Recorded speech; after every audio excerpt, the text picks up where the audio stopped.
The Heating, Air Conditioning, Ventilation, and Refrigeration Technology program prepares a student to install, service, troubleshoot, and perform general maintenance on commercial and residential heating and cooling systems.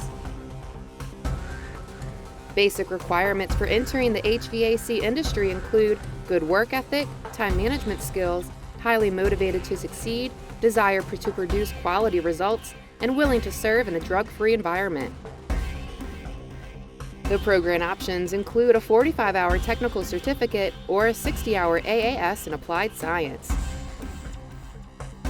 The goal of the HVAC program is to train the student to be qualified to work in today's HVAC job market. After completing the HVAC program, students will have the skills to be a HVAC mechanic, installer, and duct designer. You can build an amazing career at Pearl River Community College in the Heating, Air Conditioning, Ventilation, and Refrigeration Technology program. Class size is limited, so make your plans today. Call 601-403-1101 for more information.